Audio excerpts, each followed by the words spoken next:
ओम शांति सभी भाई बहनों को। तो आज हम अपने जीवन से जुड़ी हुई बाबा का अनुभव सुनाएंगे कि जो लोगों के अंदर ये भावना होती है कि भगवान कोई मदद नहीं करता है, जो करते हैं हम करते हैं, ऐसा नहीं है। कहते हैं बिना परमात्मा के तो हम सांस तक नहीं ले सकते हैं। जिस दिन भगवान की कृपा नहीं होगी उस दिन हम सांस भी नहीं ले पाएंगे।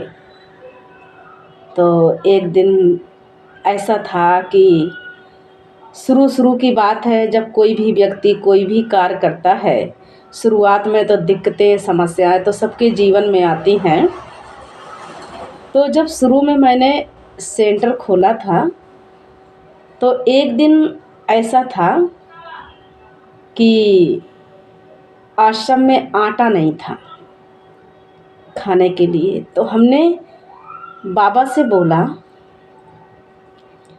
कि बाबा आज घर में आटा नहीं है और हम क्या खाएं। तो हमने सोचा बाबा किसी को भेज दो।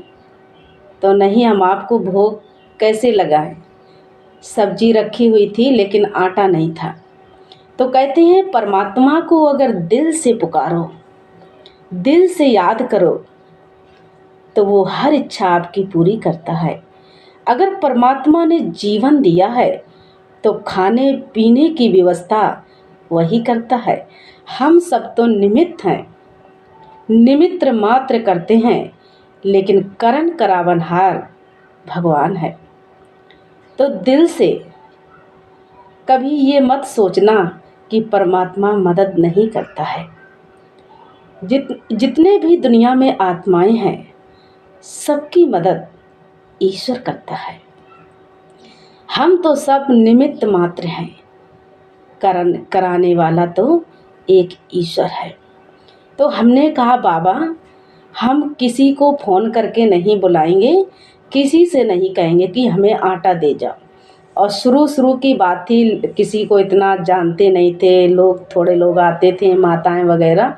तो हमने कहा बाबा हम किसी से नहीं कहेंगे, लेकिन आटा आए या ना आए आप जैसे रखोगे, अगर आप खिलाओगे तो खा लेंगे, अगर ऐसे सुला दोगे तो ऐसे ही सो जाएंगे। तो बाबा ने ऐसी कृपा की कि थोड़ी देर के बाद एक माता जी आई और आटा लेकर के आई। तो हमने बाबा का बहुत बहुत शुक्रिया धन्यवाद किया कि प्रभु आपकी लीला तो अपरम अपार है। तो कैसे परमात्मा मदद करता है अपने बच्चों की। खाली दिल से एक बार उसे बुला के देखो, हर वक्त हर समस्या में वो आपका साथी बन के खड़ा है। भले ही आपका सहारा सब छोड़ दे, लेकिन परमात्मा पिता कभी सहारा नहीं छोड़ता है। तो हमें बाबा के इतना मतलब अंदर से लगा कि परमात्मा अपने बच्चों को भूखा नहीं रख सकता है, चाहे कितनी भी समस्या हो। जैसे बाबा हमेशा मुरली में कहते हैं कि 2 रोटी और 2 कपड़े की व्यवस्था, आपको भले ही कुछ ना हो लेकिन 2 रोटी कपड़ा मैं दूंगा, आप बाबा की सेवा करो। तो ऐसे परमात्मा अपने बच्चों की मदद करता है। और फिर जब वो माता जी आटा लेकर के आई तो हमने माता जी का शुक्रिया अदा किया। फिर हमने अपनी बात उनसे बताई कि माता जी आज सेंटर में आटा नहीं था, लेकिन आप लेके आई और बाबा को भोग भी नहीं लगा था। फिर हमने रोटी बनाई, बाबा को भोग लगाया और फिर हमने खाया। तो बाबा के ऊपर मतलब इतना हमें कि परमात्मा कितनी सहायता करता है, कि परमात्मा के ऊपर हमें कितना गर्व है कि वो परमपिता परमात्मा हमारा पिता है और हम उसके बच्चे हैं। ऐसी एक दूसरी और अनुभव है कि वो भी शुरुआत की ही बात है कि हमने चावल बनाए थे तो कुछ बर्तन थे, कुछ नहीं थे, तो हमारे यहाँ चम्मच नहीं थी। आश्रम में शुरुआत में जैसे किसी ने थोड़े से बर्तन दे दिए थे, उसी से काम चलाते थे, तो चम्मच नहीं थी। तो एक व्यक्ति आया, वो मोहल्ले में दाल बेच रहा था। तो उसने कहा कि बहन जी, हमें खाना खिला दो।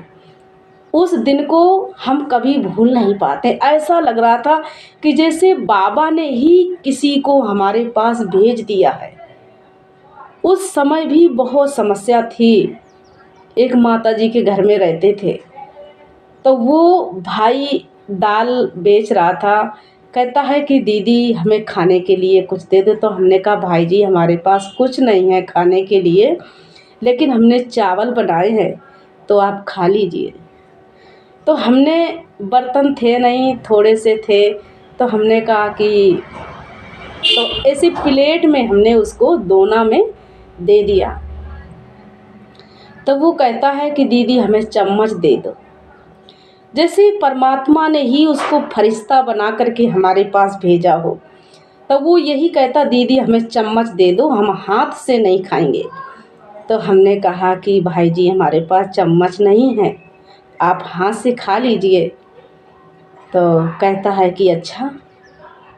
तो उसने हमें 100 रुपये दिए और कम से कम 2 किलो तक अरहर की दाल दी, और कहता है कि इसको आप रख लो।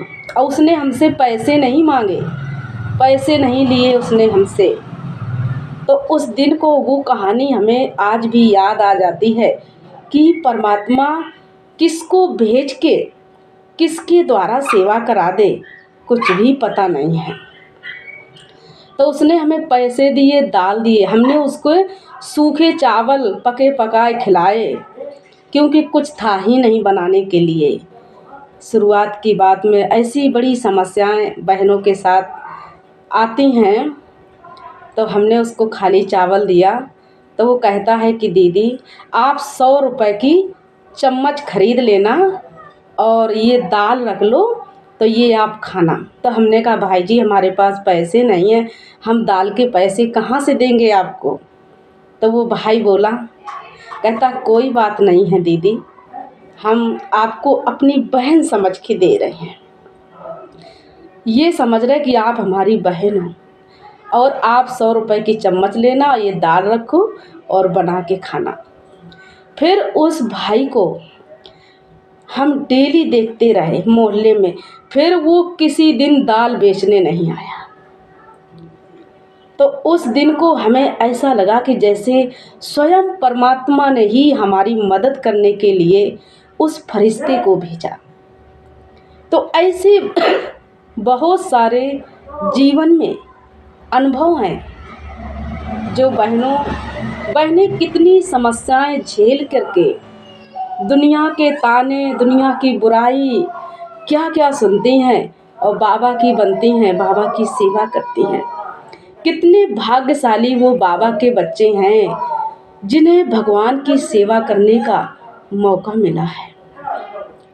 बहुत सारी आत्माएं हैं कि गलत बोलते हैं, नहीं बोलना चाहिए, क्योंकि हमें बोलने का कोई अधिकार नहीं है।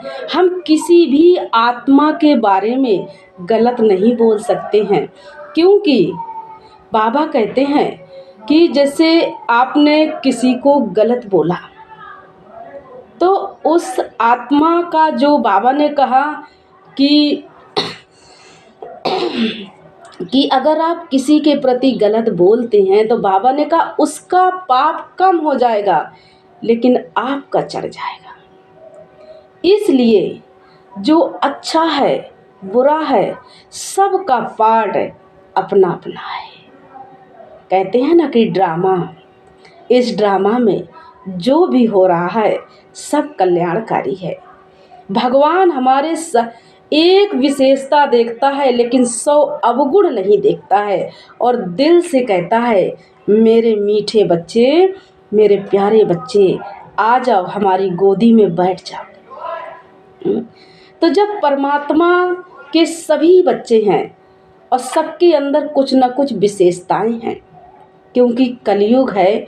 इतना तो कोई देवी देवता संपूर्ण नहीं बना है कि जिसके अंदर कोई अवगुण ना हो। तो सभी के अंदर है, कुछ ना कुछ कमी गलतियां सबसे होती हैं। गलतियां इंसान करता है, भगवान नहीं।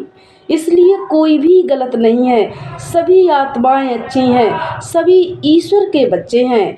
लेकिन हमें अपने मुख से किसी के प्रति कुछ भी नहीं बोलना है। जो जैसा करेगा वैसा पाएगा, बाबा कहते हैं ना। क्योंकि अगर हम किसी को कहते हैं तो बाबा क्या कहते हैं कि तुम्हारे में और उनमें फर्क ही क्या है। इसलिए सभी परमात्मा की याद करें और भगवान से अपना संबंध हमेशा बनाए रखें और उस ईश्वर परम सत्ता पर हमेशा विश्वास रखिए कि भगवान के घर में देर है अंधेर नहीं। वो हमें अगर उसने जीवन दिया है, जिंदगी दी है, तो उसने खाने पीने की, रहने की सारी व्यवस्था करता है। लेकिन हम सब निमित्त बन करके अपना कार्य करते हैं। लोग कहते हैं कि कभी भी जैसे कोई भी पिछली बातों को कभी भूलना नहीं चाहिए। कितना भी बड़ा व्यक्ति बन जाए, कितना भी वो बड़ा हो जाए, लेकिन उसी चीज को याद करना चाहिए जो उसके पिछले दिन थे। अगर वो दिन हम हमेशा याद रखेंगे, जैसे सुदामा था, सुदामा इतना बड़ा बन गया था, उसको ईश्वर ने कितनी प्रॉपर्टी दे दी थी, महल दे दिए थे, लेकिन फिर भी वो अपने आप को गरीब ही समझता था। क्यों? वो जानता था कि हमारे पास वो चीज़ है जो हमें कभी गरीब बना ही नहीं सकती है। उसके पास स्वयं परमपिता परमात्मा का साथ था, और जिसका साथी भगवान है वो गरीब कैसे हो सकता है। ये तो कौड़ी है, धन दौलत है, विनाशी है, आज है कल नहीं रहेगा। लेकिन ज्ञान हमेशा अमर रहता है। इसलिए अपने ज्ञान को, भगवान की शिक्षाओं को अपने जीवन में धारण करो और परमात्मा पे हमेशा विश्वास रखो और अपना कनेक्शन भगवान से हमेशा जोड़े रहो। अच्छा, ओम शांति।